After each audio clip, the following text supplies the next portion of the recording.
അലി അക്ബർ ഷാ ഉണ്ട്. അലി അക്ബർ ഷാ, ഇപ്പോൾ 2017 ഫെബ്രുവരി 14 നടന്ന സംഭവമാണ്. 7.5 വർഷമായിരിക്കുന്നു.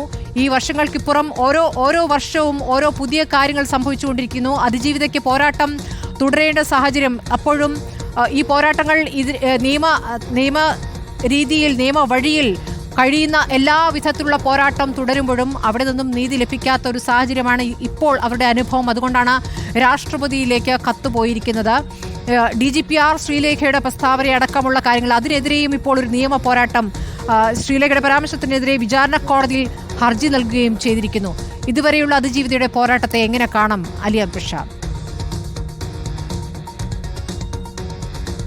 ഈ പറഞ്ഞതുപോലെ 2017 ഫെബ്രുവരിയിൽ നടന്ന സംഭവം, അവിടെയാണ് നടി ആക്രമിക്കപ്പെട്ട കേസുമായി ബന്ധപ്പെട്ടുള്ള ആ സംഭവത്തിന്റെ തുടക്കം എന്ന് പറയുന്നത്. അവിടെ നിന്ന് ഇങ്ങോട്ട് ആ നടിയുടെ നിയമ പോരാട്ടം ഒരു തരത്തിൽ പറഞ്ഞാൽ ത്യാഗപൂർണ്ണമായ പോരാട്ടം എന്ന് തന്നെ പറയേണ്ടി വരും. നിരവധിയായ ദുരനുഭവങ്ങൾ ഇതുമായി ബന്ധപ്പെട്ട് നേരിടേണ്ടി വന്ന ഘട്ടത്തിലും നിയമ പോരാട്ടം തുടരുമെന്ന് ഉറച്ചു നിന്നു. ആ പരാതിയിൽ കൃത്യമായി അവർ ഉറച്ചു നിന്നു എന്നതായിരുന്നു ആദ്യഘട്ടത്തിലെ അവരുടെ ഏറ്റവും പ്രധാനപ്പെട്ട ഒരു തീരുമാനം, അവർ ഉറച്ച ആ തീരുമാനം എന്ന് പറയുന്നത്. പക്ഷേ ആ ഘട്ടത്തിലും ഒരു ആക്രമിക്കപ്പെട്ട ഇര എന്ന നിലയിലേക്ക് അവരെ സമൂഹത്തിന്റെ വിവിധ തുറകളിൽ നിന്ന് അവർ മാറ്റി നിർത്തപ്പെടുന്ന സാഹചര്യം ഉണ്ടായി. പക്ഷേ പിന്നീട് എല്ലാ മേഖലകളിൽ നിന്നും അവർക്ക് ഐക്യദാർഢ്യം അർപ്പിച്ചുകൊണ്ട് പ്രധാനമായും സാമൂഹ്യ രംഗങ്ങളിൽ നിന്നും മറ്റ് സാംസ്കാരിക രംഗങ്ങളിൽ നിന്നുമെല്ലാം വലിയ കൂട്ടായ്മകൾ ഉണ്ടാകുന്ന സാഹചര്യം ഉണ്ടായി. സിനിമാ മേഖലയിൽ നിന്ന് തന്നെ ആക്രമിക്കപ്പെട്ട നടിക്ക് ഐക്യദാർഢ്യം അർപ്പിച്ചുകൊണ്ട് WCC ഉൾപ്പെടെയുള്ള സംഘടനകൾ വരുന്ന സാഹചര്യം ഉണ്ടായി. അങ്ങനെ ഒരു നിയമ പോരാട്ടം തുടരുന്ന ഘട്ടത്തിലാണ് 2022 ഈ കേസുമായി ബന്ധപ്പെട്ട് ഈ മെമ്മറി കാർഡിലെ ദൃശ്യങ്ങൾ പുറത്തു വന്നു. അനധികൃതമായി നിയമവിരുദ്ധമായി ദൃശ്യങ്ങൾ പരിശോധിക്കപ്പെട്ടു എന്ന ശാസ്ത്രീയ തെളിവുൾപ്പെടെയുള്ള വിവരങ്ങൾ റിപ്പോർട്ടർ TV തന്നെ പുറത്തുവിടുന്ന സാഹചര്യം ഉണ്ടായത്. അതിനുശേഷമായിരുന്നു സത്യത്തിൽ ഈ ലീഗൽ ഫൈറ്റ് അതിൻ്റെ ഒരു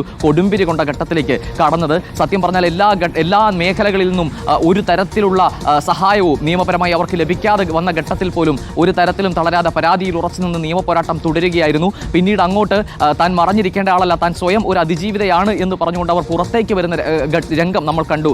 നിറഞ്ഞ കയ്യടികളോടി വേദികൾ അവരെ സ്വീകരിക്കുന്ന രംഗം നമ്മളെ കണ്ടു. അതിനുശേഷം അവർ വീണ്ടും സജീവമായി ഒരു ഇടവേളയ്ക്ക് ശേഷം വീണ്ടും അവരുടെ തൊഴിൽ മേഖലയിൽ അവർ വീണ്ടും സജീവമാകുന്ന കാഴ്ച നമ്മൾ കണ്ടു. അങ്ങനെ ഒരു ഒട്ടും തന്നെ ആർക്കും ഒരു പങ്കില്ലാത്ത അവരുടേത് മാത്രമായ ഒരു പോരാട്ടം എന്ന് പറയേണ്ട നിലയിലേക്ക് ഉറച്ചു നിന്നുകൊണ്ട് ആ നിയമ പോരാട്ടത്തിൽ അവർ തുടരുകയായിരുന്നു. പക്ഷേ അപ്പോഴും നീതിന്യായ വ്യവസ്ഥയിൽ നിന്നും അവർക്ക് നീതി ലഭിക്കാത്ത സാഹചര്യത്തിലേക്ക് കാര്യങ്ങൾ പോയി.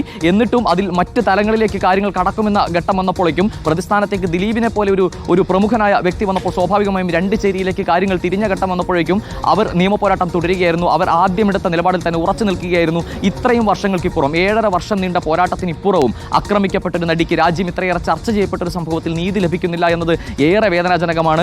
സുപ്രീം കോടതിയിലും ഹൈക്കോടതിയിൽ നിന്നും നീതി ലഭിക്കാത്ത സാഹചര്യത്തിൽ അതിന് മുകളിലേക്ക് രാഷ്ട്രപതിക്ക് തനിക്ക് നീതി വേണം, ഈ അക്രമത്തിൽ പ്രതിയായിട്ടുള്ള ആളുകൾ ശിക്ഷിക്കപ്പെടണമെന്ന് ആവശ്യപ്പെട്ടുകൊണ്ട് അവർക്ക് രംഗത്ത് വരേണ്ട സാഹചര്യം, അവരുടെ കുടുംബത്തിനുൾപ്പെടെ സമൂഹ മാധ്യമങ്ങളിലൂടെ ഇത്തരത്തിൽ പ്രതികരിക്കേണ്ടി വരുന്ന സാഹചര്യം, അത് വളരെ ദയനീയമാണ്, ഏറെ ദയനീയമാണ്. എന്തായാലും ഈ വിഷയവുമായി ബന്ധപ്പെട്ടുള്ള നടപടികൾ പുരോഗമിക്കുന്ന ഘട്ടത്തിൽ ഇത്തരമൊരു നീക്കം അതിജീവിതയുടെ ഭാഗത്തു നിന്നും ഉണ്ടാകുമ്പോൾ അത് ഒരു വളരെ പ്രധാനപ്പെട്ട ഈ ഒരു അന്വേഷണത്തിൻ്റെ നാൾ വഴികളിൽ വളരെ പ്രധാനപ്പെട്ട ഒരു നാഴികക്കല്ല് എന്ന് തന്നെ പറയേണ്ടി വരും.